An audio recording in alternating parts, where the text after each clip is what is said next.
Hello everyone, good morning and welcome to our channel Ab Padhega India. तो आज है 25 नवंबर और आज के करंट अफेयर के जितने भी मोस्ट इम्पॉर्टेंट क्वेश्चन हैं इस वीडियो में डिस्कस करेंगे। अगर आप चैनल पर नए हैं तो प्लीज़ चैनल को सब्सक्राइब कर लीजिए, बेल आइकन प्रेस कर लीजिए ताकि आने वाले नए नोटिफिकेशन आप तक पहुँच सके। इस वीडियो के सभी क्वेश्चन सेलेक्टेड और अच्छे लेवल के हैं जो कि आपके आने वाले एग्जाम्स के लिए काफ़ी इंपॉर्टेंट हो सकते हैं।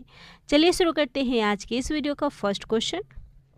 आज का पहला क्वेश्चन है, निम्न में से किस राज्य सरकार द्वारा 3 राजधानी के लिए मार्ग प्रशस्त करने वाले कानून को निरस्त करने की घोषणा की गई है? तो इसकी घोषणा की गई है आंध्र प्रदेश राज्य सरकार द्वारा। इसका राइट आंसर होगा ऑप्शन डी, आंध्र प्रदेश सरकार। आंध्र प्रदेश के मुख्यमंत्री जगनमोहन रेड्डी ने हाल ही में 3 राजधानी के लिए मार्ग प्रशस्त करने वाली कानून को निरस्त करने की घोषणा की है। अब राज्य की केवल एक ही राजधानी होगी और वह होगी अमरावती। इससे पहले राज्य में अमरावती को एक विधायी राजधानी, विशाखापट्टनम को एक कार्यकारी राजधानी और कुर्नूल को न्यायिक राजधानी होने का प्रावधान था। आंध्र प्रदेश की बात हो रही है तो इसकी वर्तमान राजधानी है हैदराबाद। मुख्यमंत्री हैं वाईएस जगनमोहन रेड्डी और राज्यपाल हैं विश्वभूषण हरिचंदन। बात करें आंध्र प्रदेश से जुड़े करंट अफेयर की तो भारत का पहला एम्बुलेंस नेटवर्क सेवा यहाँ शुरू की गई थी। आंध्र प्रदेश बिजली क्षेत्र में सुधारों को लागू करने वाला दूसरा राज्य बना था, जबकि पहला राज्य मध्य प्रदेश है। पीएम किसान राष्ट्रीय पुरस्कार से राज्य के अनंतपुर जिले को सम्मानित किया गया है।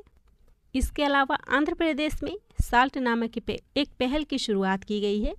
साल्ट यानी कि supporting Andhras learning transformation.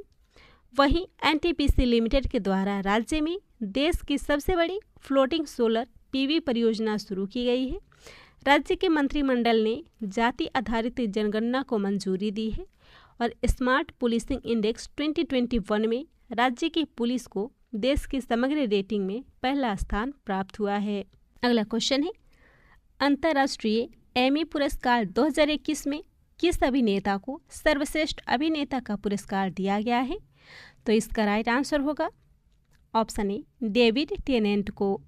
David tenant Amy पुरस्कार में सर्वश्रेष्ठ अभिनेता घोषित हुए हैं। इंटरनेशनल एमी अवार्ड को न्यूयॉर्क शहर में आयोजित किया गया था, जो कि इसका 49वां संस्करण था।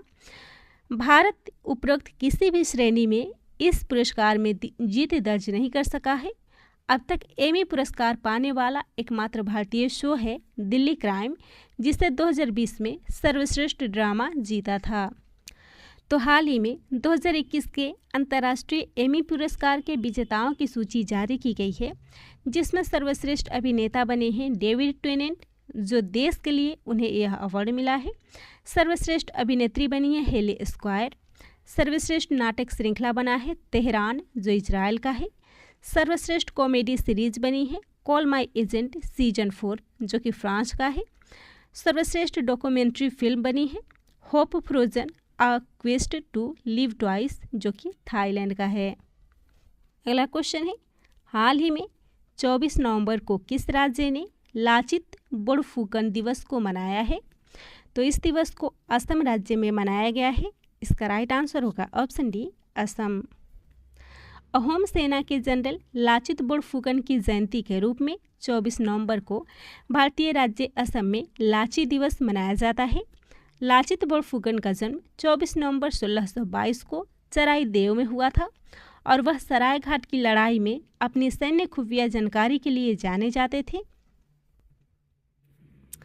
सरायघाट की लड़ाई वर्ष 1671 में ब्रह्मपुत्र नदी के तट पर राम सिंह के नेतृत्व वाली मुगल सेना और लाचित बोड़फुकन के नेतृत्व वाली अहोम सेना के बीच लड़ी गई थी और 1999 से प्रत्येक वर्ष राष्ट्रीय रक्षा एकेडमी के द्वारा सर्वश्रेष्ठ कैडेट पासिंग आउट को लाचित बोड़फुकन गोल्ड मेडल से सम्मानित किया जाता है। असम की बात हो रही है तो राजधानी है दिसपुर। मुख्यमंत्री है हिमंता विश्व शर्मा। गवर्नर है जगदीश मुखी। पड़ोसी देश है भूटान और बांग्लादेश। लोकसभा सीट है 14, राज्यसभा सीट है 7 और विधानसभा सीट है 126। 7 पड़ोसी राज्य है जिसमें पश्चिम बंगाल, मेघालय, त्रिपुरा, मणिपुर, नागालैंड, अरुणाचल प्रदेश और मिजोरम है। माजुली द्वीप असम में ब्रह्मपुत्र नदी पर स्थित विश्व की सबसे बड़ी नदी द्वीप है और हाल ही में केंद्र सरकार ने असम राज्य में 7 नए एकलव्य विद्यालय खोलने की घोषणा की है। असम में जुडीमा राइस वाइन को जीआई टैग मिला है और पहला ई मछली बाजार एप्लीकेशन फीस वाले को असम में लॉन्च किया गया है। अगला क्वेश्चन है, किस बैंक ने हाल ही में ऑनलाइन प्लेटफॉर्म ट्रेड इमर्ज को लॉन्च किया है? तो इसको लॉन्च किया है आईसीआईसीआई बैंक ने। इसका राइट आंसर होगा ऑप्शन सी, आईसीआईसीआई बैंक।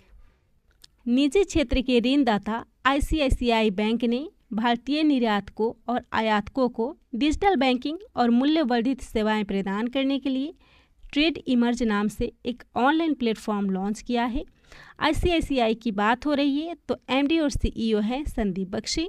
मुख्यालय है मुंबई, महाराष्ट्र और इसका टैगलाइन है, हम हैं ना ख्याल आपका।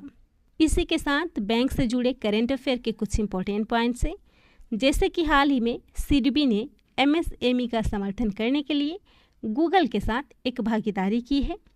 डिजिटल वित्तीय सेवाओं के लिए एसोचैम पुरस्कार कर्नाटक विकास ग्रामीण बैंक को दिया गया है। कोटक महिंद्रा बैंक ने रुपे क्रेडिट कार्ड वीर को एनपीसीआई के सहयोग से लॉन्च किया है। इसके अलावा India first life insurance company ने सरल बचत बीमा योजना की शुरुआत की है। ईपीएलआई बॉन्ड या डिजिटल पीएलआई पॉलिसी बॉन्ड को बॉन्ड के डिजिटल संस्करण को भारतीय डाक के द्वारा लॉन्च किया गया है। ऑटोमेटेड फ्यूलिंग टेक्नोलॉजी यूफिल को बीपीसीएल ने लॉन्च किया है और पूरे भारत में माइक्रो एटीएम को कोटक महिंद्रा बैंक ने लॉन्च किया है। अगला क्वेश्चन है, कनेक्ट 2021 के 20वें संस्करण का आयोजन कहाँ किया गया है? तो इसका आयोजन चेन्नई में किया जाएगा। इसका राइट आंसर होगा ऑप्शन बी, चेन्नई।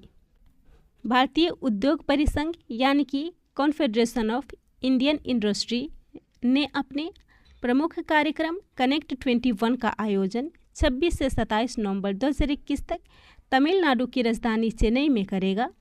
कनेक्ट सूचना और संचार प्रौद्योगिकी यानी कि इंफॉर्मेशन एंड कम्युनिकेशन टेक्नोलॉजी पर एक अंतर्राष्ट्रीय सम्मेलन और प्रदर्शनी है और इस बार का थीम है एक सतत गहरी प्रौद्योगिकी पारिस्थितिक तंत्र का निर्माण करना।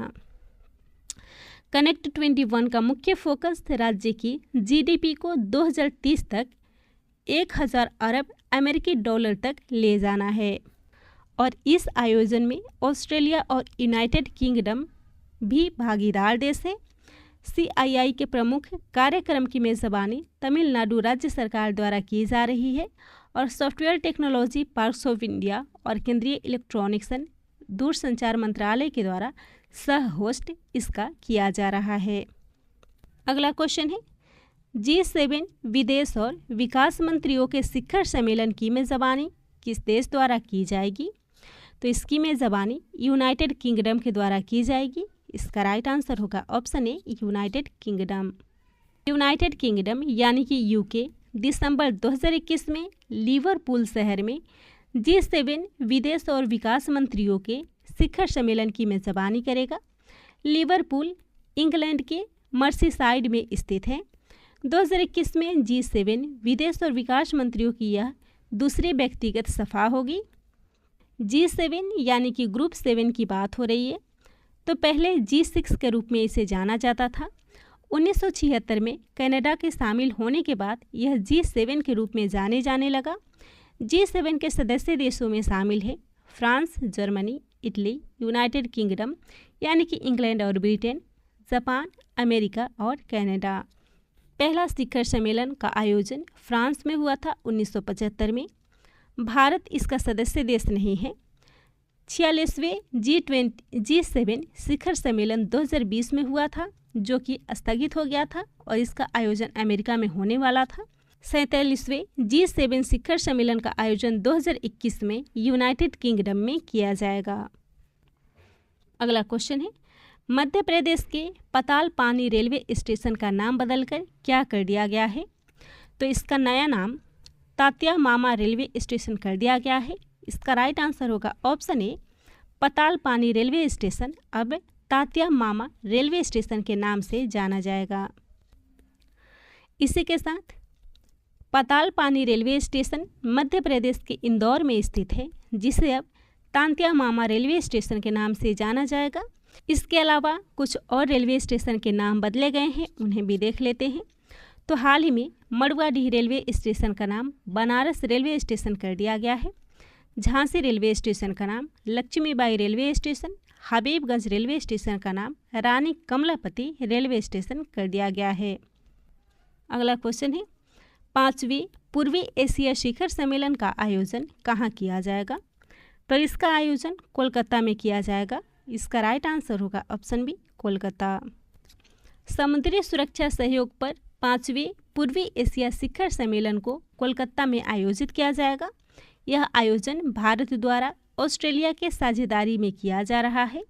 इस क्वेश्चन में बात हो रही है समिट की, तो हाल ही में 21वीं हिंद महासागर रिम एसोसिएशन यानी कि IOR की वार्षिक मंत्रिपरिषद की बैठक बांग्लादेश की राजधानी ढाका में आयोजित की जाएगी। वन ग्लोबल वियतनाम शिखर सम्मेलन की मेजबानी फ्रांस करेगा। अंतर्राष्ट्रीय बीज सम्मेलन का आयोजन खाद्य और कृषि संगठन के द्वारा इटली की राजधानी रोम में किया गया है। SCO शिखर सम्मेलन 2021 की मेजबानी तजाकिस्तान की राजधानी दुशांबे में इसका आयोजन किया गया है, जो कि इसकी 21वीं बैठक थी और इसको 17 सितंबर को आयोजित किया गया था। संयुक्त राष्ट्र जैव विविधता शिखर सम्मेलन को चीन में आयोजित किया गया था। अगला क्वेश्चन है, अब्दुल्ला हमदोक किस देश के नए प्रधानमंत्री नियुक्त हुए हैं? तो इसका राइट आंसर होगा सूडान के। हाल ही में अब्दुल्ला हमदोक सूडान के नए प्रधानमंत्री नियुक्त हुए हैं। सूडान के प्रधानमंत्री बनने से पहले हमदोक अफ्रीका के लिए संयुक्त राष्ट्र आर्थिक आयोग, अफ्रीकी विकास बैंक और इथियोपिया में व्यापार और विकास बैंक में एक विशेष सलाहकार के रूप में कार्यरत थे। सूडान की बात हो रही है तो राजधानी है खार्तूम, करेंसी है सूडानी पाउंड। इस क्वेश्चन में बात हो रही है हाल ही में नियुक्त प्रधानमंत्री की, तो नॉर्वे के नए प्रधानमंत्री जोनास गहर स्टोर बने हैं। मोहम्मद बेउगोई गिनी गणराज्य के प्रधानमंत्री बने हैं। नजला बोडेन रोमधने ट्यूनीसिया की पहली महिला प्रधानमंत्री बनी है। फूमियो किशिदा जापान के प्रधानमंत्री, जबकि जस्टिन ट्रूडो कनाडा के प्रधानमंत्री नियुक्त हुए हैं। इसके अलावा अजीज अखनौच मोरक्को के, एरियल हेनरी हैती के और मलेशिया के नए प्रधानमंत्री इस्माइल साबरी याकूब नियुक्त हुए हैं। अगला क्वेश्चन है, हाल ही में किस देश ने परमाणु पनडुब्बी गठबंधन में समझौता ज्ञापन पर हस्ताक्षर किए हैं? तो इसका राइट आंसर होगा ऑप्शन डी, सभी, यानी कि अमेरिका, ऑस्ट्रेलिया और यूके ने परमाणु पनडुब्बी गठबंधन में समझौता ज्ञापन पर हस्ताक्षर किए हैं। ऑकस के बारे में बात हो रही है, तो ऑकस सितंबर 2021 में ऑस्ट्रेलिया, यूके और USA के बीच हस्ताक्षर एक त्रिपक्षीय सुरक्षा समझौता है। ऑकस की पहली बड़ी पहल ऑस्ट्रेलिया के लिए परमाणु ऊर्जा से चलने वाली पनडुब्बी बेड़े को वितरित करना है। ऑकस के सौदे के तहत ऑस्ट्रेलिया को 8 परमाणु संचालित पनडुब्बियां प्रदान की जाएगी, जो गुप्त और लंबी दूरी के मिशनों में सक्षम है। यह रक्षा गठबंधन ऑकस ऑस्ट्रेलिया, यूके और USA के गठबंधन के बाद तीनों देशों के द्वारा हस्ताक्षरित प्रौद्योगिकी पर पहला समझौता है। ऑस्ट्रेलिया की बात हो रही है, तो राजधानी है कैनबरा, करेंसी है ऑस्ट्रेलियाई डॉलर और प्रधानमंत्री है स्कॉट मॉरिसन। अगला क्वेश्चन है, गृह मंत्री अमित शाह ने किस राज्य में आदिवासी स्वतंत्रता सेनानी म्यूजियम की आधारशिला रखी है? तो इसका राइट आंसर होगा ऑप्शन डी, मणिपुर। हाल ही में मणिपुर में आदिवासी स्वतंत्रता सेनानी म्यूजियम की आधारशिला रखी गई है। मणिपुर राज्य के इम्फाल ईस्ट के सिटी कन्वेंशन सेंटर में तामेंगलोंग जिले के लुआंगकाओ गांव में इस आदिवासी स्वतंत्रता सेनानी म्यूजियम की आधारशिला रखी गई है। इस म्यूजियम का नाम रानी गाइदिन्ल्यू के नाम पर रखा गया है, जिनका जन्म 26 जनवरी 1915 को मणिपुर के तामेंगलोंग जिले के नुंगकाओ गांव में हुआ था। वह एक आध्यात्मिक और राजनीतिक नेता थी जो मणिपुर की रोंगमेई जनजाति से ताल्लुक़ रखती थी। मणिपुर की बात हो रही है तो भारत का पूर्वोत्तर राज्य है जिसकी राजधानी है इम्फाल। राज्यपाल श्रीला गणेशन और मुख्यमंत्री एन बीरेन सिंह। विधानसभा सीट है 60, राज्यसभा 1 और लोकसभा सीट है 2। प्रमुख झील है लोकटक झील। हाल ही में राज्य के सिराखोंग मिर्च और तामेंगलोंग ऑरेंज को जीआई टैग मिला है और यहाँ पे मुख्यमंत्री स्वास्थ्य योजना शुरू की गई है। इसके अलावा राज्य में जातीय जनजातीय संस्कृति की रक्षा के लिए 29 संग्रहालयों का उद्घाटन किया गया है और बेरिल थंगा को उनके उपन्यास के लिए मणिपुर राज्य पुरस्कार दिया गया है। अगला क्वेश्चन है, गुरु तेग बहादुर शहादत दिवस हाल ही में कब मनाया गया है? इस दिवस को 24 नवंबर को मनाया गया है। इसका राइट आंसर होगा ऑप्शन ए 24 नवंबर। प्रत्येक वर्ष 24 नवंबर को सिख धर्म के सिखों के 9वें गुरु गुरु तेग बहादुर की शहादत दिवस के रूप में मनाया जाता है। पूरे देश में इस दिन गुरु तेग बहादुर के शहीदी दिवस के रूप में मनाया जाता है और यह 24 नवंबर 1675 को हुआ था। बात हो रही है गुरु तेग बहादुर की, जो सिखों के 9वें गुरु थे। यह आपके एग्जाम्स के लिए काफ़ी इम्पोर्टेंट हो सकते हैं अगर आपका एग्ज़ाम जीके ओरिएंटेड है तो। गुरु तेग बहादुर, जिन्हें औरंगजेब के शासन के दौरान गैर मुसलमानों के जबरन धर्म परिवर्तन का विरोध किया था। दिल्ली में मुगल बादशाह औरंगजेब के आदेश पर 1675 में उन्हें सार्वजनिक रूप से मार दिया गया था। दिल्ली में गुरुदास शीशगंज साहिब और गुरुद्वारा रकाबगंज साहिब उनके निष्पादन और दाह संस्कार के स्थल है। गुरु तेग बहादुर का गुरु के रूप में कार्यकाल 1665 से 1675 तक था। गुरु ग्रंथ साहिब में गुरु तेग बहादुर के 115 सूक्त हैं। गुरु तेग बहादुर को लोगों की निस्वार्थ सेवा के लिए जाना जाता है और उन्होंने सिख गुरु गुरु नानक की शिक्षाओं के साथ देश भर में यात्रा की थी। गुरु तेग बहादुर ने जहाँ भी गए स्थानीय लोगों के लिए सामुदायिक रसोई और कुएं की स्थापना की थी। अगला क्वेश्चन है, शिक्षा मंत्री ने किस आईआईटी संस्थान में सेंटर फॉर नैनो टेक्नोलॉजी का शुभारंभ किया है?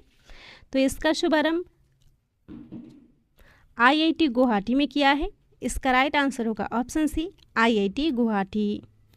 केंद्रीय शिक्षा मंत्री धर्मेंद्र प्रधान ने आईआईटी गुवाहाटी में अत्याधुनिक सेंटर फॉर नैनो टेक्नोलॉजी और centre for Indian knowledge system का उद्घाटन किया है।